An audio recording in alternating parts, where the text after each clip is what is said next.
os Salmos de número 127 e usaremos também o Salmo 128. Nós vamos ver a família nos Salmos. Quando nós iniciamos o nosso estudo, nós falamos que tudo que acontece de humano está nos Salmos.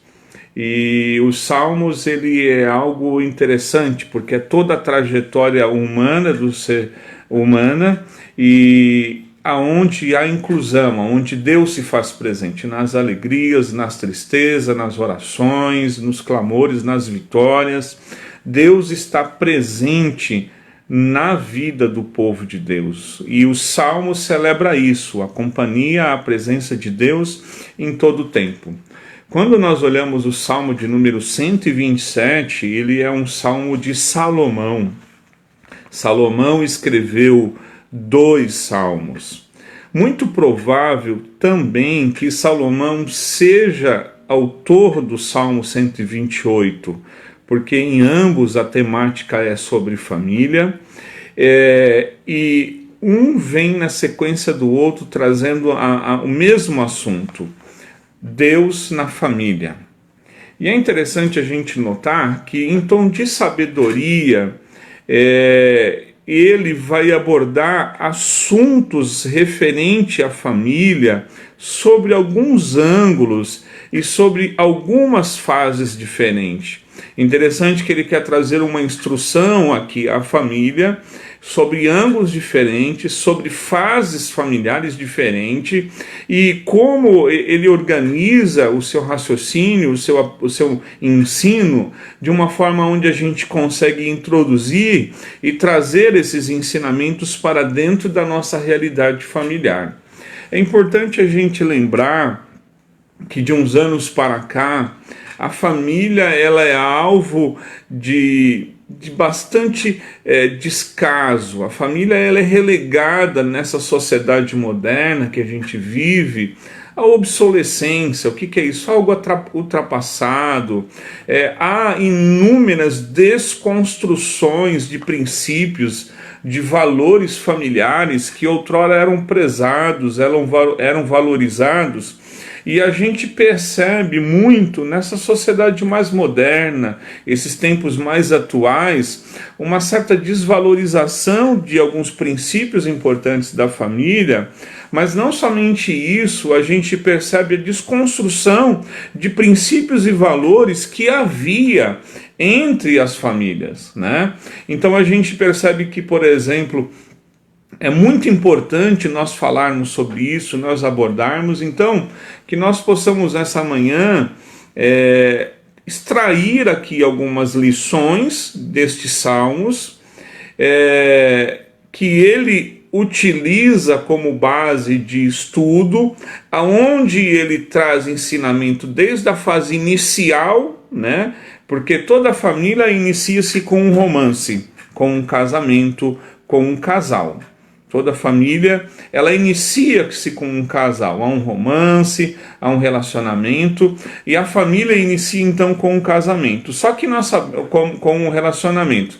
Mas sabemos que a família atravessa inúmeras fases. E Salomão, então, ele vai fazer aqui pelo menos 4 demarcações de fases, de períodos da família, no qual ele traz princípios aqui espirituais que eles podem ser acolhidos e ser introduzidos na nossa dinâmica familiar como um ensinamento, como um princípio espiritual, como uma verdade de Deus, então, para as nossas famílias. Então eu gostaria de convidá-los, então, você que tem a sua Bíblia, você que tem a oportunidade de acompanhar num texto, ou então, depois da aula, você pode então refletir sobre as verdades que nós estaremos trazendo aqui. Então vamos lá, Salmo de número 127, nós começamos então pela primeira fase, que é a fase do início, a concepção de uma família. Como eu disse a vocês, a concepção de uma família inicia-se com um casal. Um casal que se apaixona, um casal que começa ali se enamorar e que inicia-se um namoro, um noivado, enfim, eles levam aí, esse relacionamento acaba se configurando o desejo de ambos de constituir. Então essa é a primeira fase, que é a fase da edificação. E é justamente essa primeira fase que Salomão traz aqui um princípio, no Salmo 127, verso de número 1 e 2, e eu vou ler para vocês. Se não for o Senhor, o construtor da casa, será inútil trabalhar na construção. Se não é o Senhor que vigia a cidade, será inútil a sentinela montar guarda. Será inútil levantar cedo e dormir tarde, trabalhando arduamente por alimento. O Senhor é aquele que concede o sono àqueles a quem ama. Então, o primeiro princípio aqui que nós vamos perceber, que ele traz aqui para nós, é o princípio da edificação, do início, do fundamento de um casamento, de uma família, aonde ele traz aqui que o fundamento aqui importante, ele é Deus. E ele traz aqui, dizendo que para nós, que se não for Deus, que se não for ao Senhor, não há sentido, não há certeza. Então, assim, existem muitos materiais para a edificação de uma família, de ordens financeiras, de planejamento, mas o fundamento absoluto, ele é Deus. É por isso que ele começa dizendo, se não for o Senhor. Interessante notar na Bíblia Sagrada que no livro de João, capítulo 2, nós temos a história também de um casal que resolveu constituir uma família, resolveu se casar e formar uma família. Dá a impressão de que aquele casal havia lido o Salmo 127, o Salmo 128, muito provável que sim, e eles convidam Jesus para o seu casamento, porque eles sabem, não adianta fazer a festa, não adianta comprar uma casa ou alugar, não adianta comprar os móveis, fazer tudo isso, se não tivermos como primazia o fundamento que é o Senhor. E a Bíblia diz então que Jesus, de grado, feliz, foi participar do início daquelas bodas, daquele casamento, mostrando para nós a importância de trazer Deus para o fundamento do nosso casamento, da nossa família, a importância de Deus ser o fundamento absoluto de tudo. Claro que existem muitos recursos, claro que existem muitos materiais de apoio, claro que todo conselho, todo apoio, seja ele de ordem financeira, emocional, psíquica, manuais, claro que isso contribui, mas o fundamento primário aqui, o importante aqui é percebermos que a graça de Deus, é a dependência de Deus, e ele diz assim, olha, se não for ao Senhor, não adianta de nada. Aqui há um fundamento, aqui há um princípio espiritual, iniciar com um fundamento que seja Deus. Então nós vivemos um momento em que a gente é invadido por materialismo, né? Nós vivemos um momento em que o materialismo toma conta das nossas vidas e a gente acaba esquecendo que o fundamento primário, que a base, ela precisa ser Deus.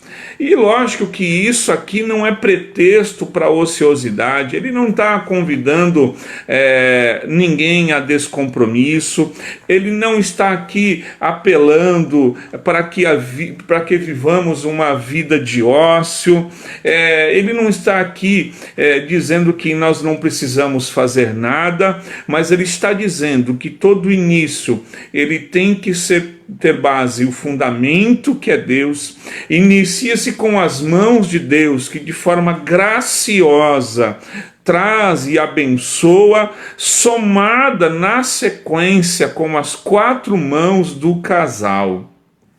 Olha que coisa interessante, mostrando para nós que isso não pode ser excludente, não pode haver somente a mão de Deus, ou então não pode haver somente as nossas mãos e nós excluirmos aqui a base, o fundamento e o apoio de Deus. Ou seja, há uma noção clara que nós precisamos ter como fundamento Deus, que nós precisamos contar com a mão graciosa de Deus para nos ajudar, nos apoiar, e aqui é mão graciosa, isso aqui é graça, isso aqui é bênção de Deus, não é produtividade, não é esforço meramente humano, mas que precisamos adicionar a isso a nossa participação. E aqui entra muito bem aqui, nesses primeiros 2 versículos que lemos, a noção de equilíbrio, porque aqui há um equilíbrio entre trabalho, finança, cuidado da família. Hoje, muito confundido pelas famílias financeiras, pelas famílias contemporâneas. É muito comum haver um desequilíbrio, por exemplo, do excesso de trabalho, e no intuito de que o trabalho vai ser a base mais importante para a realização da família. Há muito equívoco de achar que, por exemplo, as finanças é o agente definidor do bem-estar da família. Lógico, não estamos aqui falando de não trabalhar e não ter renda, mas ele diz aqui, é inútil você trabalhar, se levantar cedo, trabalhar arduamente, perder o sono, se não for Deus, porque aqui a bênção aqui, ela remete justamente à graça maravilhosa de Deus. Então há um certo desequilíbrio, mas também com um cuidado da família. Então a noção aqui é que se inicia nessa primeira fase, talvez você que é jovem, talvez você que namora, e talvez você que está iniciando a sua vida familiar, e para você também que tem a sua vida já constituída, a sua família formada, não esqueça que o fundamento é Deus, que a bênção ela é uma mão, ela é uma ação graciosa de Deus sobre as nossas vidas, e que nós precisamos trazer como equilíbrio para nós, como a nossa forma de viver, o trabalho, as finanças, mas o cuidado familiar. É muito comum nós notarmos famílias que elas vão se desconstruindo, elas vão desmoronando quando os componentes e os membros da família apostam que a realidade última é somente o trabalho. E passam então a trabalhar de dia e de noite de uma forma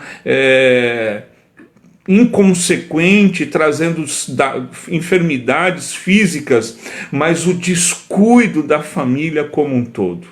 Aqui o salmista, ele traz aqui que o fundamento primário do início de toda a família, ali desde o princípio do relacionamento, é que esse fundamento é Deus, que é a mão graciosa de Deus, que é necessário haver um equilíbrio sobre o trabalho, sobre as finanças e o cuidado próprio. Inicia-se com a mão divina, mas ela é somada às 4 mãos da família, pelo menos. Mas há uma segunda fase, porque se toda a família inicia com um casal, é muito comum que depois de um tempo, depois de uns anos, depois de um tempo em que o casal julgar necessário, a própria relação ela vai trazer a necessidade e ela vai chamar o desejo de ter filho, de aumentar a família. Esse é um princípio da natureza humana, casar, procriar.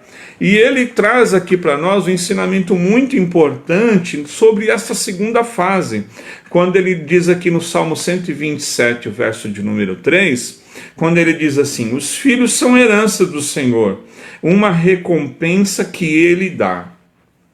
Olha que coisa interessante a definição que Deus traz aqui para nós sobre os filhos. Aqui ele fala que os filhos são fruto, que é uma bênção de Deus. Aqui ele fala que os filhos são galardão, são dádivas, são herança. E o que é herança? Herança é presente, é uma doação. Por isso que aos olhos de Deus, A concepção de filhos não é uma casualidade na vida, mas aos olhos de Deus, cada filho, ele é uma doação de amor dele para o casal, para a família. Então não importa os caminhos, filhos são dádivas do Senhor, são presentes de Deus. Aos olhos de Deus, toda criança que nasce é um presente, é uma doação de amor de Deus. A concepção humana, ela é milagrosa, misteriosa, ela é uma dádiva, é um milagre. E é muito importante a gente lembrar disso, justamente porque nós vivemos nesses tempos modernos, esses tempos atuais, em que o capitalismo ele toma conta e ele assume as rédeas e dita os modelos de comportamento humano e familiar. Na visão contemporânea, há uma visão distorcida do filho. Filho é sinônimo de trabalho, de atrapalhar projeto. Filho é sinônimo de gasto.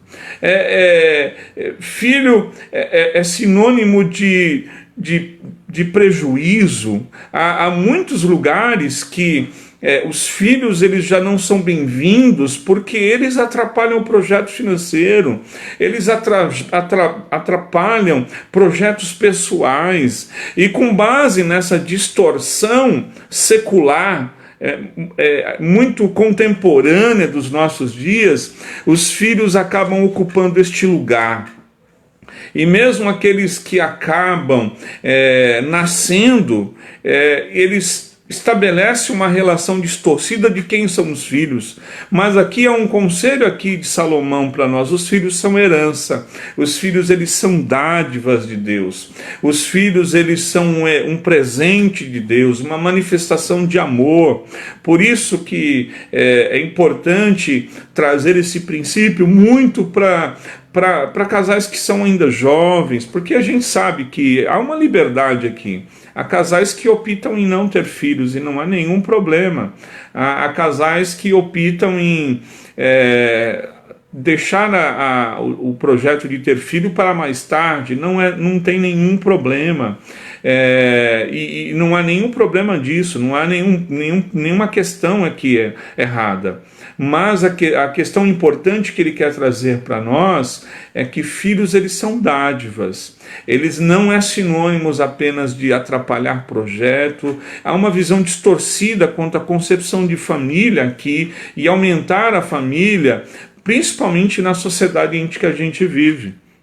Há países que nós países da Ásia, as mulheres elas são basicamente roubadas do privilégio da maternidade, porque desde cedo, culturalmente falando, elas são instigadas a ser competitivas no mercado com o homem, no mercado de trabalho.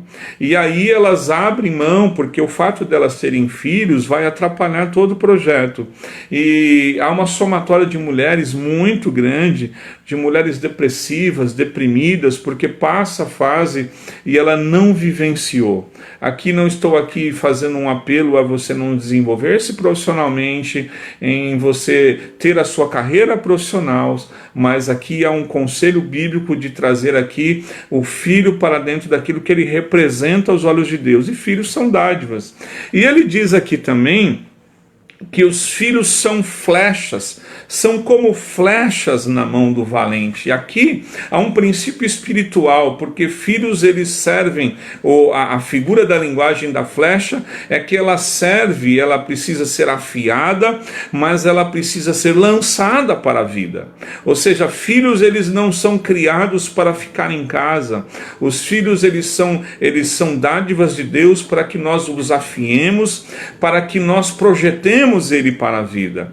Por isso que há muitas famílias famílias mais aglutinadas, famílias que são mais ninho, muitas vezes posterga o filho de presenciar e experimentar a vida. Desde dele cair e ralar o joelho quando começa a andar, a ensaiar os primeiros voos, os primeiros ensaios, a experimentar a vida na sociedade. E essa ideia, a ideia aqui é projetá-los. Existe um conceito muito importante de um efeito, de um resultado que ele é sempre o mesmo: o excesso de cuidado e proteção e o abandono, ele gera filhos despreparados, porque há um conceito que quanto mais excesso, quanto mais eu cercar, eu fechar, eu podo-lhe as asas, eu podo-lhe a sua capacidade. Então filhos são flechas, por isso afia a sua flecha, cuide, preserve, dê o investimento necessário, mas projete-os para a vida. Mas há uma terceira fase aqui que ele traz para nós na relação familiar, é com o seu desenvolvimento, porque se começa com um casal ali numa formação e no seu início, se nós temos na sequência, por ordem de naturalidade, que haja filhos e a família aumente, nós reservamos aqui um bom tempo para este desenvolvimento familiar. É preciso haver um desenvolvimento nessa família. E é justamente o que Salomão, muito provavelmente, traga aqui no Salmo 128, do verso de número 1 ao 4, que é o desenvolvimento da família. Princípios que regem aqui o desenvolvimento familiar. E ele traz aqui Salmo 128, do verso de número 1 ao 4, quando no verso de número 1 ele diz que é um homem que teme ao Senhor e que anda nos seus caminhos. Ele começa traçando aqui para nós esse desenvolvimento, mostrando que aqui há um pai de família, há um esposo, um homem que teme a Deus e que ele anda nos seus caminhos. Então esse desenvolvimento inicia-se por este homem, e aqui ele faz aqui umas demarcações importantes sobre a vida deste homem. Por exemplo, a espiritualidade prática. É um homem que ele cultiva a intimidade com Deus, é um homem que tem comunhão com Deus, é um homem que tem na sua vida prática, na sua vida de fé e prática, uma espiritualidade que ela é percebida no âmbito do seu dia a dia. A espiritualidade aqui, ela não é relegada apenas a um culto de domingo, mas ela é uma espiritualidade presenciada sobre a esfera prática. É por isso que quando a gente lê Efésios capítulo 5, há um conselho de Paulo aos maridos, dizendo: vós, marido, amai vossas mulheres como Cristo amou a igreja. Aqui é um princípio aqui que nós vemos no Salmo de uma espiritualidade prática, de uma liderança acolhedora, de um homem que assume a frente e que demonstra uma liderança acolhedora.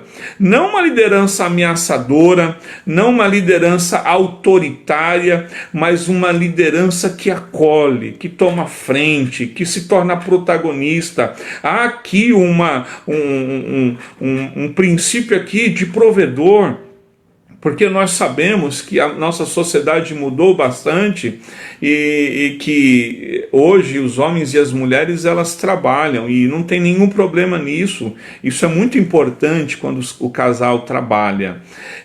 Mas as atividades e os recursos, eles são muito democráticos, mas alguns princípios de papéis, alguns princípios que eles não podem ser negociados. E aqui a gente percebe muito essa capacidade de liderança prática, liderança espiritual prática na vida deste homem, assumindo aqui uma característica de sacerdote do lar.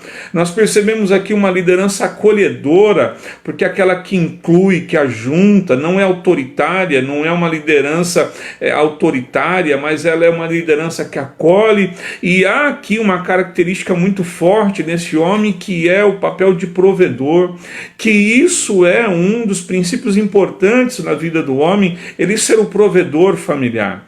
E ele continua trazendo no verso de número 2 também mostrando que o desenvolvimento familiar, ele passa pela linha do trabalho. E ele diz aqui no verso de número 2, quando ele diz assim, olha, comerá do seu trabalho e será feliz. Olha aqui que interessante. Trabalho ele não é sinônimo, e trabalho ele não é a sentença do pecado. Sabemos que o trabalho ele fora uma dádiva dada por Deus ao casal Adão e Eva antes de pecar. E o trabalho não é maldição, o trabalho aqui ele é bênção, o trabalho aqui ele dignifica, o trabalho aqui ele traz realização. O trabalho aqui ele traz sentido existencial, por isso que o trabalho ele é visto do ponto de vista bíblico como uma bênção, como algo que dignifica, que edifica, e é a via do trabalho que traz desenvolvimento, que traz recurso, que abençoa as famílias. A única coisa que Deus condena na Bíblia Sagrada, e você vai ver muito no livro de Provérbios, é o ócio destrutivo, é a preguiça, nunca é o trabalho. O trabalho ele é bênção, e via de regra, o trabalho é o único meio de construir e se desenvolver. Por isso aqui diz que esta família ela se desenvolve e ela se torna feliz, porque ela come do trabalho das suas mãos. Então há um benefício, há sentido existencial. Mas logo no verso de número 3, ele traz aqui para nós a figura desta mulher como uma videira frutífera ao lado da mesa, e a figura desses filhos como brotos de oliveira. E é muito interessante a gente notar aqui, no lugar do desenvolvimento familiar, semelhante ao que eu tracei para vocês do homem, esta figura dessa mulher mostrando que ela é como uma videira. E o que é aqui esse princípio e esse significado? O que ele quis dizer? Mostrando aqui que o desenvolvimento desta mulher, desta família, passa tendo essa mulher como uma videira. E aqui, videira, no hebraico, aqui, ele traz menção da maternidade. Aqui, videira traz menção aqui da produtividade. E veja que essa mulher ela se aparece aqui em casa trabalhando. Há uma democracia onde há alguém que trabalha no lado de fora, no caso o marido, mas alguém que trabalha dentro de casa, porque as mulheres trabalhavam em casa. Então a videira ela é sinal de maternidade, de produtividade, de alegria e de beleza. Olha que coisa maravilhosa ver como que ele coloca esta mulher, esta esposa, como um princípio de desenvolvimento familiar, trazendo essa mulher que traz consigo a dádiva da maternidade, da produtividade, da alegria, da beleza. E os filhos, ele coloca os filhos como rebento de oliveira. Por que rebento de oliveira? Porque a oliveira, ela não morre, ela vai se substituindo a árvore mãe. Então a árvore mãe ela vai morrendo, mas os seus rebentos vão dando sequência e vão nascendo, ou seja, precisam de cuidado, precisam de poda, mas eles são aqueles que não morrem. A família ela não morre, ela vem de geração a geração, e os filhos são esses rebentos que precisam de cuidado, que precisa de poda para dar sequência, para dar continuidade à família. E aqui é importante para nós percebermos como que esses princípios eles regem desenvolvimento familiar. Este homem que assume uma liderança que traz para si uma espiritualidade prática, esta mulher ao lado da mesa, porque mostra um princípio de desenvolvimento familiar, esta comunhão ao redor da mesa, esses laços afetivos, esta mulher assumindo esta parte aqui como uma mulher produtiva, uma mulher alegre, que traz beleza em si, porque é um aspecto muito enaltecido enaltecido para a mulher e que a mulher deve acolher para si a sua beleza, de trazer cor ao lar, ao ambiente familiar e esses filhos para dar sequência. Então ele mostra aqui princípios do desenvolvimento familiar. Mas ele encerra aqui, para nós caminharmos para o final, justamente num período em que esses rebentos crescem, em que esses filhos amadurecem, que esses filhos se tornam adultos e resolvem então constituir aqui como rebentos que dá sequência e substitui essa árvore mãe. Eles dão origem a novas famílias e ele mostra o último ciclo familiar, que é a fase que os filhos casam e que eles vão embora e que o ninho se torna vazio, que é a fase do ninho vazio, que é uma fase de maturidade. Muitos de vocês já criaram seus filhos, vê os seus filhos saindo de casas para constituir as suas famílias, e é muito comum que se inicia com um casal e na fase do ninho vazio, na fase da maior maturidade, voltem a ser casal. Esse período é um período marcado por muita crise, porque em muitas famílias e muitos casais, os filhos basicamente eles são suporte de sustentação daquela família. Quando os filhos saem, este casal eles acabam ficando desorganizados, porque eles precisam agora reaprender, introduzir uma nova dinâmica neste casal, que é a fase da maturidade, é a fase do ninho que volta a ser vazio, em que eles já viveram, já desenvolveram e passaram a vida. Aqui, na ordem natural das coisas, já é o final aqui, já é um período de maturidade. Mas ele traz alguns princípios importantes para a gente pensar sobre esta fase, que é uma fase de crise para os casais mais maduros, que começam os filhos sair de casa. É uma fase em que precisa se reaprender. E ele traz pelo menos 3 princípios importantes, e com ele a gente conclui. Quando ele fala no verso de número 5 e 6, e verás os seus filhos. Então esta fase é uma fase em que este casal ele precisa aprender a viver de uma forma dele ver os filhos. Ele já fez a parte dele. Ele já fez tudo aquilo que deveria ser feito. E a parte dele agora é como um espectador ver os filhos, acompanhá-los, não de assumir o papel no lugar deles, que esse é um equívoco muito grande, mas de vê-los, de aprender a apreciar as trajetórias dos filhos. Mas ele diz assim: e verás Sião, a cidade de Deus, verás a prosperidade da cidade, deles olharem para a vida com um sentido de trabalho feito, de que o que eles fizeram que podia, não olhar para a vida com amargura, com ressentimento, mas simplesmente passar a ser um mero espectador da vida, ver a cidade de Sião, ver a cidade, ver a prosperidade. E aqui traz aqui para nós um princípio de que é apreciar e a viver, porque nós sabemos que nessa fase muitos casais, agora nessa fase mais madura da relação familiar, eles não sabem viver, eles não desfrutam aquilo que construiu, e não só materialmente. Eles não conseguem desfrutar a vida, eles não conseguem apreciar, eles não conseguem ver a prosperidade da cidade, de desfrutar o que eles têm a seu dispor. Eles não conseguem apreciar a viver as coisas que eles que podem viver agora mais livre. Eles não conseguem apreciar a oportunidade de reiniciar novamente a relação ali agora juntinhos. Então o conselho aqui é que nessa fase ele veja os filhos, não os substitui e nem assuma o lugar deles, que eles vejam Sião, a cidade de Deus, que eles vejam a prosperidade da cidade, no sentido deles desfrutar isso, dispor de mais tempo. E aí ele conclui dizendo: e verás os filhos dos seus filhos. E aqui é algo tão importante, porque na Bíblia Sagrada fala que a coroa dos pais são os filhos, mas dos avós são os netos. E aqui há um convite para que você possa ver, e ver aqui não no sentido visual, mas ver de viver os seus netos, de acompanhá-los, de renovar as suas forças e o seu ânimo de viver em vê-los, os seus netos, crescerem.